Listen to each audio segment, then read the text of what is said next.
Na enfermaria de endocrinologia, 2 pessoas deram entrada. A primeira é Cláudio, de 55 anos, que veio com queixas de perda de peso, intolerância ao calor, dor no peito, palpitações e insônia. No exame clínico, ele estava ansioso e inquieto. Sua pele estava quente e úmida, suas pálpebras estavam retraídas e havia exoftalmia em ambos os olhos e taquicardia. A outra pessoa é Josi, de 37 anos, que migrou do Maranhão para São Paulo. Ela apresentou sintomas semelhantes aos de Cláudio, mas no exame clínico também tinha bócio. Segundo ela, recentemente fez um procedimento de imagem com contraste para outro problema. Foram realizados exames de TSH e dos níveis de T3 e T4 para ambos os indivíduos. Os níveis de TSH estavam baixos, enquanto os níveis de T3 e T4 estavam altos. Certo, então ambos tinham hipertireoidismo. Primeiramente, um pouco de fisiologia. Normalmente, o hipotálamo detecta baixos níveis sanguíneos de hormônios tireoidianos e libera o hormônio liberador de tireotrofina, ou TRH, no sistema portal hipofisário. A hipófise anterior, então, libera o hormônio estimulador da tireoide, também chamado de tireotrofina, ou simplesmente TSH. O TSH estimula a glândula tireoide, que está localizada no pescoço. A glândula tireoide é composta por milhares de folículos, que são pequenas esferas revestidas por células foliculares. As células foliculares convertem a tireoglobulina, uma proteína encontrada nos folículos, em 2 hormônios contendo iodo, a triiodotironina, ou T3, e a tiroxina, ou T4. Uma vez liberados pela glândula tireoide, esses hormônios entram no sangue e se ligam a proteínas plasmáticas circulantes. Apenas uma pequena quantidade de T3 e T4 viaja livremente no sangue, e esses 2 hormônios são captados por quase todas as células do corpo. Uma vez dentro da célula, o T4 é convertido em sua maioria em T3, e é esse hormônio que exerce seus efeitos. O T3 acelera a taxa metabólica basal da célula. O T3 aumenta o débito cardíaco, estimula a reabsorção óssea, afinando os ossos, e ativa o sistema nervoso simpático. Os hormônios tireoidianos também estão envolvidos em várias outras funções, como controlar a secreção das glândulas sebáceas e sudoríparas, o crescimento dos folículos capilares e a regulação da síntese de proteínas e mucopolissacarídeos pelos fibroblastos da pele. Agora, o hipertireoidismo pode ocorrer de várias formas, e todas resultam em um excesso de hormônio tireoidiano e um estado hipermetabólico, onde as reações celulares acontecem mais rápido do que o normal. Primeiramente, o hipertireoidismo pode ser primário, caso em que um problema é a própria glândula tireoide, que está produzindo hormônios demais. Existem algumas doenças específicas associadas apenas ao hipertireoidismo, mas às vezes doenças como a tireoidite, que danificam a tireoide e causam o hipotireoidismo, podem fazer com que os hormônios tireoidianos armazenados vazem, resultando em um período inicial de hipertireoidismo transitório.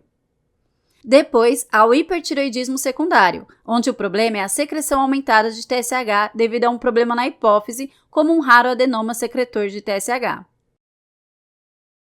Agora, vamos falar sobre algumas das causas de hipertireoidismo primário. A doença de Graves é a causa mais comum de hipertireoidismo, que pode se manifestar durante períodos de estresse, como na gravidez. Esta é uma doença autoimune, onde as células B produzem anticorpos contra várias proteínas tireoidianas. Os anticorpos mais importantes são as imunoglobulinas estimuladoras da tireoide, que são imunoglobulinas do tipo G, que produzem uma reação de hipersensibilidade do tipo 2. Elas se ligam ao receptor de TSH nas células foliculares e imitam o TSH, resultando no crescimento da glândula tireoide e estimulando as células foliculares a produzirem excesso de hormônio tireoidiano. Esses autoanticorpos também podem causar oftalmopatia de Graves. Eles ativam os linfócitos T no espaço retroorbital, fazendo com que secretem citocinas como TNF-alfa e interferon gama, que aumentam a secreção de glicosaminoglicanos pelos fibroblastos, resultando em inchaço, inflamação muscular e aumento do número de adipócitos, levando à exoftalmia, que é o abaulamento anterior dos olhos. As imunoglobulinas estimuladoras da tireoide também aumentam a atividade dos fibroblastos dérmicos, resultando em mixedema pré-tibial com a característica clássica de lesões serosas com edema não depressível, que geralmente aparecem primeiro nas pernas. Há um complexo de genes envolvidos na regulação da resposta imunológica, chamado Sistema de Antígenos Leucocitários Humano, HLA. Curiosamente, indivíduos com doença de Graves geralmente possuem genes HLA específicos, como HLA-DR3 e HLA-B8. A histologia da tireoide mostrará células epiteliais foliculares altas e aglomeradas com coloide em escavação.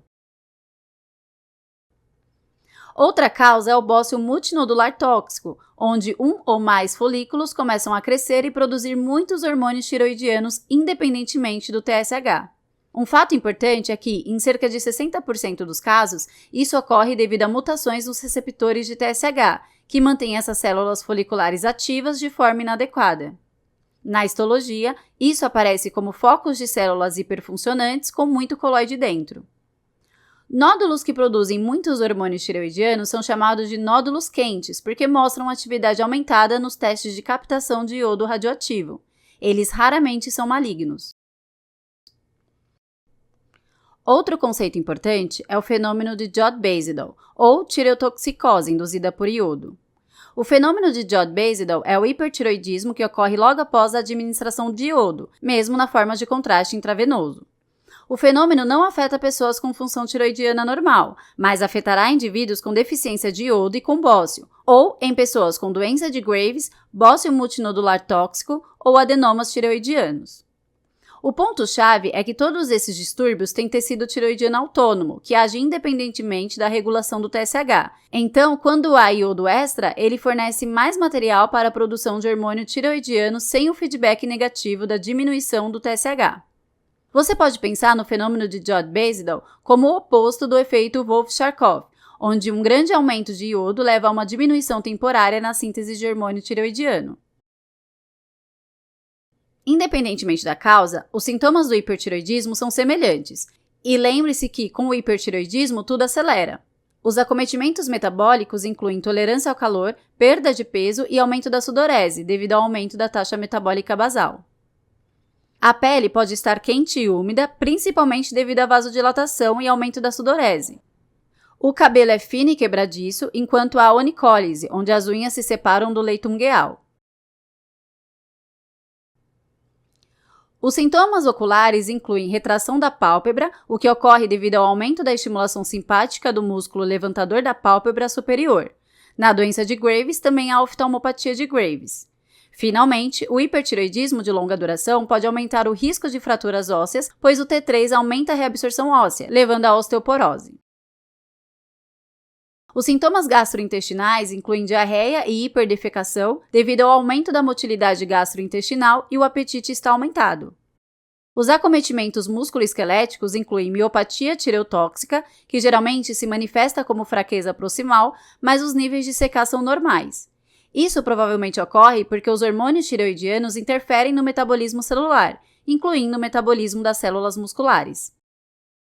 Os sintomas reprodutivos incluem oligomenorreia ou amenorreia, baixa libido e infertilidade em mulheres e ginecomastia em homens. Um dos mecanismos envolvidos é que, com hipertiroidismo, também há um aumento da globulina ligadora de hormônios sexuais e, como resultado, os níveis de testosterona total, de hidrotestosterona e estradiol são aumentados, interferindo nos processos hormonais normais.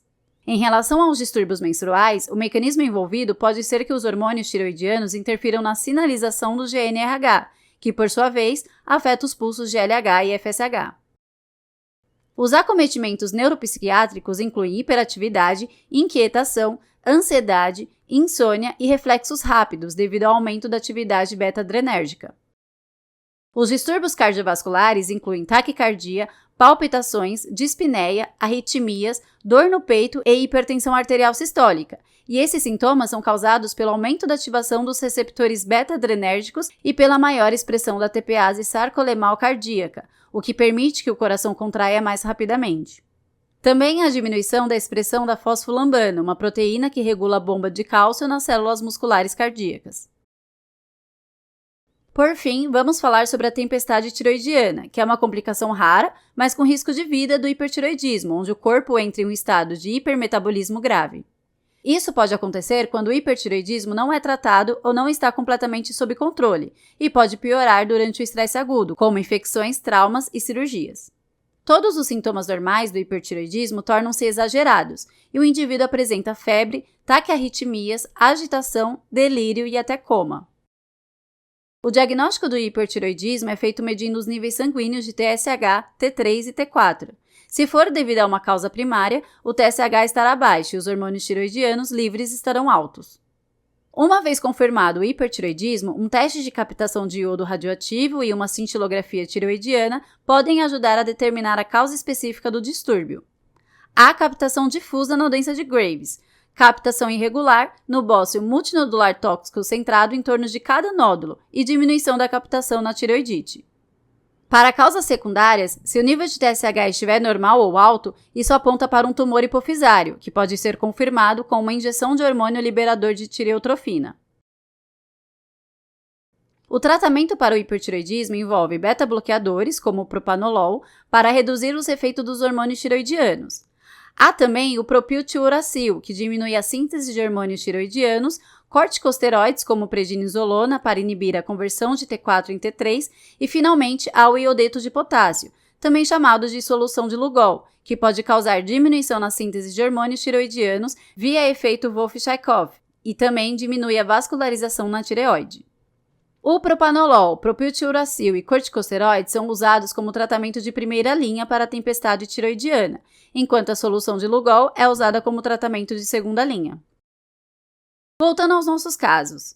Cláudio veio com sintomas clássicos de hipertireoidismo, como perda de peso, intolerância ao calor, dor no peito, palpitações, insônia, ansiedade, inquietação, pele úmida e quente e pálpebras retraídas. Os exames laboratoriais confirmam que ele está sofrendo de hipertireoidismo, e a exoftalmia aponta para a doença de Graves.